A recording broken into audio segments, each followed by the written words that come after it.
नमस्कार, बेस्ट ज्ञान चैनल पर आप सबका स्वागत है। रोज की तरह आज के इस वीडियो में हम देखेंगे मध्य प्रदेश और देश की अब तक की दिन भर की बड़ी खबरों का सारांश, प्रदेश की बड़ी मंडियों का ताजा मंडी भाव, मध्य प्रदेश के हर एक जिले के मौसम का ताजा हाल और आगामी 5 दिनों का मौसम पूर्वानुमान। किसानों, लाडली बहनों और पेंशनरों के लिए बहुत बड़ी खुशखबरी आज सरकार ने दी है, वह भी आपको बताएंगे। वीडियो को पूरा देखिए ताकि पूरी जानकारी आपको मिल पाएगी। मौसम विभाग भोपाल ने आगामी 5 दिनों के दौरान की जो मौसम की भविष्यवाणी जारी की है, उसके अनुसार आगामी 5 दिनों में से 4 दिन बारिश और ओले की चेतावनी मध्य प्रदेश के बहुत सारे जिलों में जारी की गई है। देश के मौसम की बात करें, रविवार तक देश के पूर्वोत्तर क्षेत्रों में तेज बारिश और तूफान जारी रहेगा। अरुणाचल प्रदेश में रविवार तक बहुत तेज बारिश और बर्फबारी की संभावना है। असम और मेघालय में आज कुछ स्थानों पर तेज बारिश होने का अनुमान है। वहीं असम, नागालैंड, मणिपुर, मेघालय, मिजोरम और त्रिपुरा में अगले कुछ दिन हल्की से मध्यम बारिश की संभावना है। राजधानी दिल्ली में मौसम विभाग ने तेज हवाओं के साथ छुटपुट बारिश की संभावना व्यक्त की है। बात करें मध्य प्रदेश की, पिछले 24 घंटे के दौरान प्रदेश के सभी संभागों के जिलों में मौसम मुख्यतः शुष्क रहा। वर्तमान में दैनिक अधिकतम तापमान, आर्द्रता और हवाओं की गति के आधार पर जो स्थान है उनकी बात करें, बुरहानपुर, बैतूल, डिंडोरी, सिंगरौली, छिंदवाड़ा, मंडला, नर्मदापुरम, खंडवा और नीमच में सहनीय विकलता यानी कि लोक डिस्कम्फर्ट का अनुभव जनसाधारण को करना पड़ सकता है। 6 अप्रैल की सुबह तक आगामी 24 घंटे के दौरान जो स्थिति मौसम की बन रही है उसकी बात करें, वर्तमान में पश्चिमी विक्षोभ उत्तरी पाकिस्तान के ऊपर समुद्र तल से 3.1 किलोमीटर की ऊंचाई पर चक्रवाती घेरे के रूप में स्थित है। एक ट्रफ के साथ 70 डिग्री पूर्वी देशांतर के सहारे 28 डिग्री उत्तरी अक्षांश के उत्तर में स्थित है। इसके साथ ही समुद्र तल से 900 मीटर की ऊंचाई पर पूर्वी विदर्भ से लेकर कर्नाटक और तमिलनाडु होते हुए कोमरिन क्षेत्र तक हवाओं में डिसकंटिन्यूटी व्याप्त है। 10 अप्रैल 2024 से नए पश्चिमी विक्षोभ के सक्रिय होने की भी संभावना बनी हुई है। बात कर लेते हैं जिलेवार आगामी 5 दिनों के मौसम पूर्वानुमान की। भोपाल, विदिशा, रायसेन, इन जिलों में 7 अप्रैल तक मौसम शुष्क रहने की संभावना है। 8 अप्रैल को भोपाल जिले में और विदिशा जिले में कहीं कहीं पर धूल भरी आंधी चलने के साथ ही 30 से 40 किलोमीटर प्रति घंटा की रफ्तार से हवाएं चल सकती है, बारिश हो सकती है। कहीं कहीं पर बिजली चमकने या गिरने की भी संभावना है। 9 अप्रैल को भोपाल जिले में कहीं कहीं पर बारिश की संभावना है। विदिशा जिले में मौसम शुष्क रहेगा। रायसेन और सीहोर जिले में कहीं कहीं बारिश हो सकती है। 7 और 8 अप्रैल को सीहोर जिले में कहीं कहीं पर बारिश की संभावना है। 9 अप्रैल को भी बारिश की संभावना सीहोर जिले में बनी हुई है। 30 से 40 किलोमीटर प्रति घंटा की रफ्तार से हवा चलने के साथ ही कहीं कहीं पर बिजली चमक या गिर सकती है। बात करें राजगढ़ जिले की, राजगढ़ जिले में 6 अप्रैल को कहीं कहीं पर बारिश का अनुमान है। 40 किलोमीटर प्रति घंटा की रफ्तार तक हवा चल सकती है, बिजली चमक या गिर सकती है। 7 अप्रैल को मौसम शुष्क रहने की संभावना है। 8 और 9 अप्रैल को फिर से बारिश का अनुमान है। नर्मदापुरम और बैतूल जिले की बात करें, 6, 7, 8 और 9 अप्रैल को कहीं कहीं पर बारिश की संभावना है। 6, 7 और 8 अप्रैल को धूल भरी आंधी चलने, बिजली चमकने या गिरने की संभावना बनी हुई है। हरदा जिले की बात करें, 6 अप्रैल तक मौसम शुष्क रहेगा। 7 अप्रैल को कहीं कहीं पर बारिश की संभावना है। 8 अप्रैल को मौसम शुष्क रहेगा। 9 अप्रैल को बारिश की संभावना है। आज से लेकर 8 अप्रैल तक बुरहानपुर, खंडवा, खरगोन, बड़वानी, अलीराजपुर, झाबुआ और धार जिले में मौसम शुष्क रहने की संभावना है। 9 अप्रैल को इन जिलों में कहीं कहीं पर बारिश हो सकती है। 8 अप्रैल तक इंदौर, रतलाम, उज्जैन, देवास, शाजापुर में मौसम शुष्क रहेगा। 9 अप्रैल को कहीं कहीं पर बारिश हो सकती है। आगरमालवा और मंदसौर जिले में 7 अप्रैल को कहीं कहीं पर बारिश की संभावना है। 6 अप्रैल को बारिश की संभावना है, जबकि 7 और 8 अप्रैल को मौसम शुष्क रहेगा। 9 अप्रैल को फिर से कहीं कहीं पर बारिश हो सकती है। बात करें अशोकनगर, शिवपुरी, ग्वालियर और दतिया जिले के, अगले 5 दिनों तक मौसम शुष्क रहेगा। भिंड, मुरैना जिले में 6 अप्रैल को कहीं कहीं पर बारिश हो सकती है, उसके बाद मौसम शुष्क हो जाएगा। गुना जिले में 6 अप्रैल को कहीं कहीं पर बारिश की संभावना है। सिंगरौली, सीधी, रीवा, मऊगंज, इन जिलों में 7 अप्रैल तक मौसम शुष्क रहेगा। सतना जिले में 6 अप्रैल तक मौसम शुष्क रहेगा। अनूपपुर, शहडोल और उमरिया में आज मौसम शुष्क रहेगा। 6 अप्रैल को कहीं कहीं पर बारिश का अनुमान है। 7 अप्रैल को सतना और अनूपपुर जिले में बारिश हो सकती है। 8 अप्रैल को सिंगरौली, सीधी, रीवा, मऊगंज, अनूपपुर में बारिश की संभावना है। वहीं 9 अप्रैल को अनूपपुर, सिंगरौली और सीधी में बारिश की संभावना बनी हुई है। 6, 7, 8 और 9 अप्रैल को डिंडोरी जिले में बारिश हो सकती है। 8 अप्रैल को कटनी, जबलपुर, नरसिंहपुर में मौसम शुष्क रहेगा, जबकि 6 और 7 अप्रैल को इन जिलों में कहीं-कहीं पर बारिश का अनुमान है। 9 अप्रैल को भी बारिश हो सकती है। जबलपुर जिले में 8 और 9 अप्रैल को मौसम शुष्क रहेगा। नरसिंहपुर जिले में बात करें 6, 7 और 9 अप्रैल को बारिश हो सकती है। छिंदवाड़ा, सिवनी और मंडला जिले की बात करें 6, 7, 8 और 9 अप्रैल को इन जिलों में बारिश की संभावना है। 6 अप्रैल को धूल भरी आंधी चलने, 7 और 8 अप्रैल को छिंदवाड़ा, सिवनी और मंडला जिले में ओलावृष्टि, बिजली चमकने या गिरने, भरी आंधी चलने, 40 से 50 किलोमीटर तक की हवाएं चलने की संभावना है।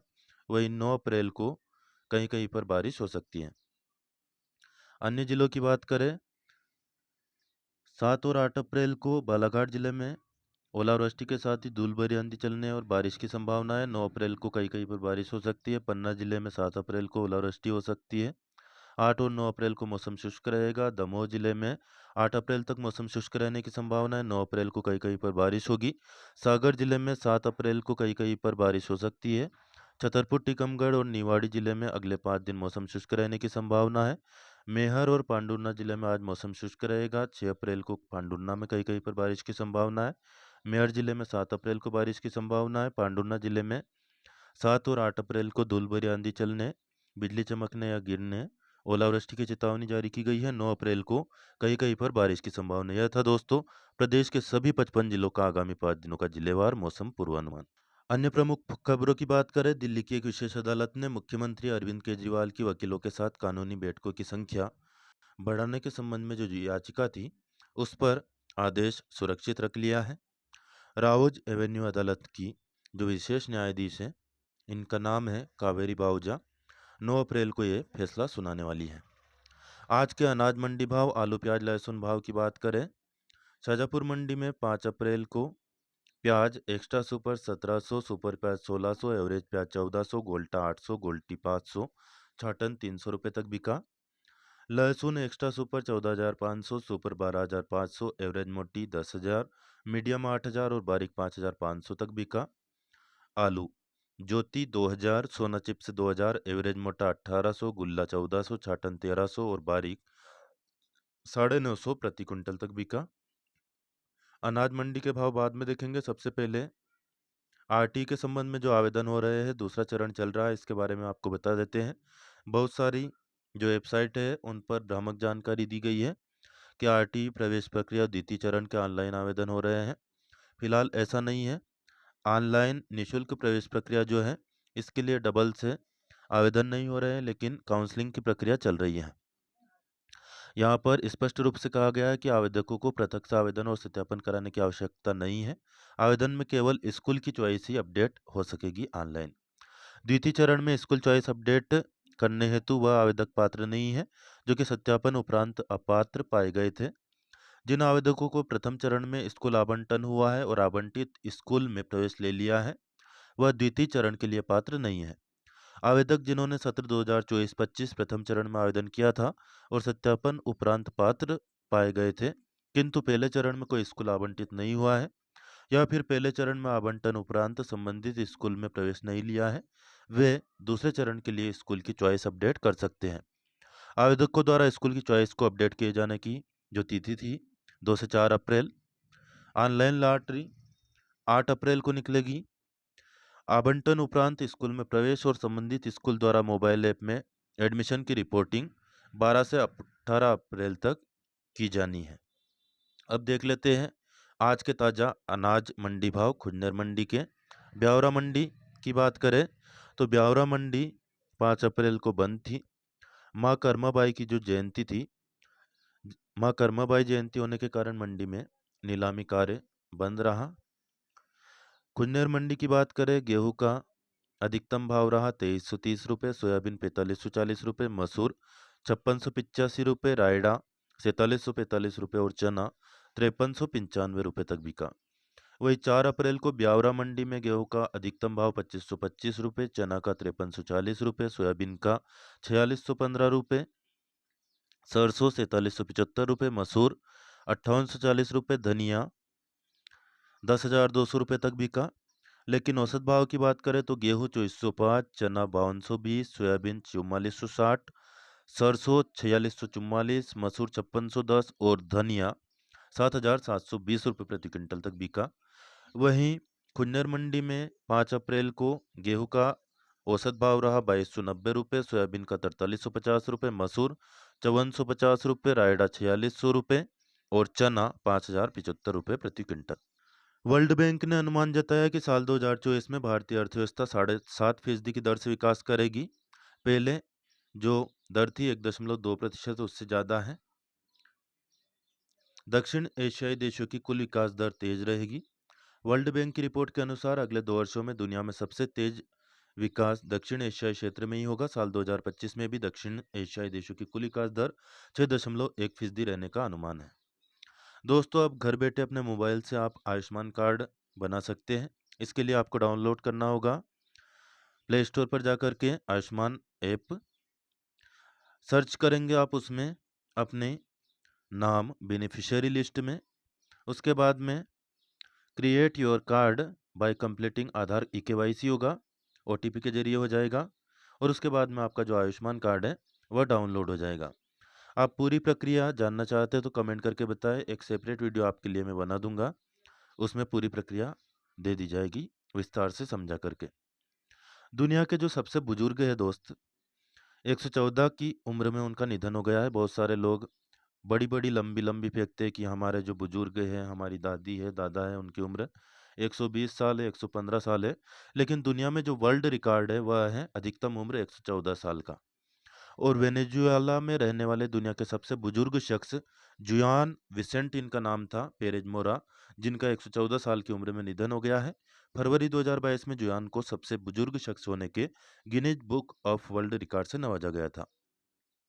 सुप्रीम कोर्ट ने एक विस्तृत आदेश में मध्य प्रदेश की जो भोजशाला है उसका उल्लेख किया है। भोजशाला में सर्वे तो होगा पर टीम खुदाई नहीं करेगी। यह धार में स्थित है भोजशाला।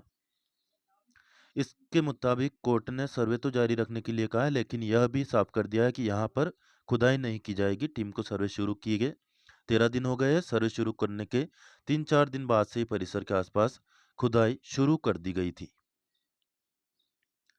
विवेक तनखा की मानहानि का मामला है। पूर्व मुख्यमंत्री शिवराज सिंह चौहान और वी.डी. शर्मा, जो कि भाजपा के अध्यक्ष हैं, इनके खिलाफ 500 रुपये का जमानती वारंट जारी हुआ है। रिजर्व बैंक के गवर्नर शक्तिकांत दास ने आज द्विमासिक मौद्रिक नीति वक्तव्य की घोषणा की और रेपो रेट को 6.5% पर ही रखा है। मौजूदा वित्तीय वर्ष में सकल घरेलू उत्पाद यानी जीडीपी दर 7% और उपभोक्ता मूल्य सूचकांक मुद्रास्फीति 4.5% पर रहने की संभावना है। उन्होंने कहा कि 29 मार्च को भारत का विदेशी मुद्रा भंडार अब तक के सर्वोच्च स्तर 645 अरब 60 करोड़ डॉलर पर पहुंच गया है। एडमिशन कैंसिल कराने पर कॉलेजों को ही करना होगा रिफंड। नए सत्र के लिए कॉलेजों में तैयारी शुरू। स्टूडेंट 8 स्टेप में ले सकेंगे ऑनलाइन एडमिशन। उच्च शिक्षा विभाग के द्वारा विस्तृत दिशा निर्देश जारी कर दिए गए हैं। यदि आप भी epravesh.mponline.gov.in पर जाकर के प्रवेश लेना चाहते हैं कॉलेज में, तो यह प्रक्रिया वीडियो को रोक करके या फिर स्क्रीनशॉट लेकर के देख लीजिएगा। समय कम है, खबरें ज़्यादा हैं, इसलिए संक्षेप में आपको खबरें दिखा रहा हूँ। उम्मीद है वीडियो में दी गई जानकारी आपको उपयोगी लगेगी। वीडियो में दी गई जानकारी उपयोगी लगे तो प्लीज़ लाइक ज़रूर कर दें। अन्य किसान भाई या दोस्त जो भी पढ़ने वाले हैं, पढ़े लिखे लोग हैं, उनको ज़रूर शेयर करें। कोई प्रश्न या सुझाव कमेंट करके पूछिए, आप बता सकते हैं। शेयर करने में कभी भी कंजूसी नहीं करनी चाहिए, खासतौर पर अच्छी जानकारी। ज्ञान ऐसी चीज़ है जो कि बांटने से हमेशा बढ़ता है। एनडीए NA2 का रिजल्ट जारी। 699 कैंडिडेट्स ने एग्ज़ाम क्वालिफाई किया है। डिफेंस एकेडमी और नेवल एकेडमी की जो परीक्षा थी उसका फाइनल रिजल्ट जारी हो गया है। CTET के लिए ऑनलाइन आवेदन अब 5 अप्रैल तक होंगे।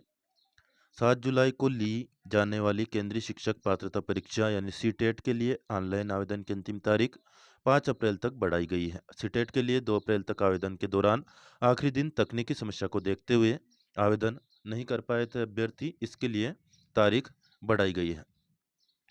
BU में 100 करोड़ खर्च करने के लिए विभाग ने प्लान मांगा है बरकतुल्ला यूनिवर्सिटी से। 1.2 लाख स्टूडेंट होंगे प्रभावित। RGPV ने बदला प्लान। चुनाव के कारण 15 मई के बाद होगी सेमेस्टर परीक्षा। जून में फर्स्ट और सेकंड ईयर की परीक्षा होगी। थर्ड और फोर्थ ईयर की सेमेस्टर एग्जाम के बाद यूनिवर्सिटी द्वारा फर्स्ट और सेकंड ईयर की परीक्षा शुरू कराई जाएगी। फर्स्ट ईयर में एडमिशन की प्रक्रिया अगस्त सितंबर तक चलती है। विद्यार्थियों को क्लास टीचिंग के लिए 14 सप्ताह का समय दिया जाता है, इसलिए इन वर्षों की परीक्षा जून में शुरू की जाएगी। बिजली कंपनियों ने एफपीएएस यानी कि फ्यूल एंड पावर परचेज समायोजन सरचार्ज 0 से घटाकर 7.72% कर दिया है। इससे बिजली बिल में भी इतने ही प्रतिशत की कमी हो जाएगी। केंद्रीय विद्यालय में प्रवेश के लिए पंजीयन 15 अप्रैल तक होंगे, शाम 5 बजे तक कक्षा 1 के लिए, और 11वीं को छोड़कर सभी कक्षाओं में प्रवेश की अंतिम तारीख 29 जून तक पंजीयन हो सकेंगे। केंद्रीय विद्यालय के जो छात्र हैं उनके रजिस्ट्रेशन के बाद ही गैर केंद्रीय विद्यालय छात्रों को प्रवेश मिल सकेगा। समस्त रजिस्टर्ड बच्चों की लिस्ट, प्रवेश योग्य बच्चों की लिस्ट, प्रवेश के लिए अंतिम चयनित बच्चों की श्रेणीवार लिस्ट और वेटिंग लिस्ट को संबंधित केंद्रीय विद्यालय के नोटिस बोर्ड पर लगा दिया जाएगा। साथ ही जो वेबसाइट है उस पर भी लिस्ट अवेलेबल होगी। पुलिस का काम होता है अपराधों पर नियंत्रण करना, लेकिन जब बागड़ ही खेत को खाने लगे तो फिर देश का क्या होगा। राजगढ़ जिले में कुछ ऐसा ही मामला सामने आया है। बुजुर्ग को पुलिस ने पकड़कर 5 बोतल शराब का झूठा केस बनाया। रिश्वत में लिए हुए 90,000 भी पुलिस ने लगभग 1 महीने के बाद में वापस किए। झूठा मामला दर्ज करके 90,000 रुपये की रिश्वत की शिकायत के बाद हालांकि चौकी प्रभारी सहित स्टाफ को भी सस्पेंड कर दिया है। पूरा मामला क्या है? शिकायतकर्ता मानसिंह परमार ने बताया कि कभी-कभी मंदिरों पर आए साधु सन्यासी के साथ गांजा पीने का शौक है। एक दिन गांजा पी रहा था, उसी समय एसआई विष्णु मीणा और उनके स्टाफ ने एक चिलम, गांजा पीना कोई अपराध नहीं है, तो एक चिलम भर गांजे की पुड़िया जब्त करके केस बनाया था और 90,000 रुपये इन्होंने ऐंठ लिए थे, यह आरोप है। सारंगपुर थाने के अंतर्गत पड़ाना चौकी का यह मामला है। दिल्ली की एक अदालत ने आम आदमी पार्टी नेता संजय सिंह को आबकारी नीति घोटाला मामले के सबूतों से छेड़छाड़ न करने या गवाहों को प्रभावित नहीं करने का निर्देश दिया। ये निर्देश उन्हें तिहाड़ जेल से रिहा करने का आदेश पारित करने से पहले दिए गए थे। आपको बता दें, संजय सिंह को हाल ही में सुप्रीम कोर्ट ने जमानत दी थी।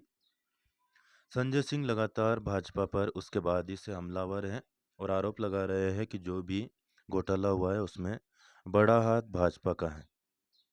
आज उन्होंने एक प्रेस कॉन्फ्रेंस करके भी पीएम मोदी समेत भाजपा पर आरोप लगाए हैं।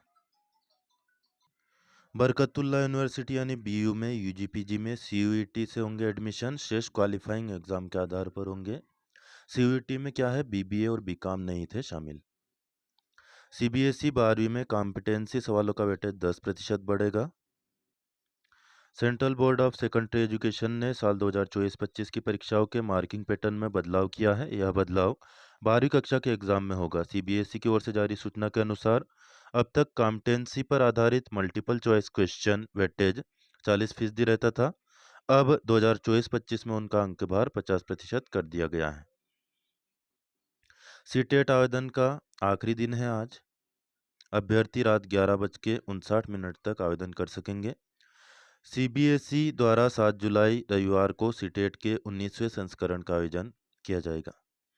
आप कमेंट करके बताइए, चुनाव है ऐसे में आपकी प्रतियोगी परीक्षाओं में इस प्रकार का प्रश्न पूछा जा सकता है कि निम्नलिखित में से कौन सा रसायन या केमिकल चुनावी शाही में प्रयोग किया जाता है?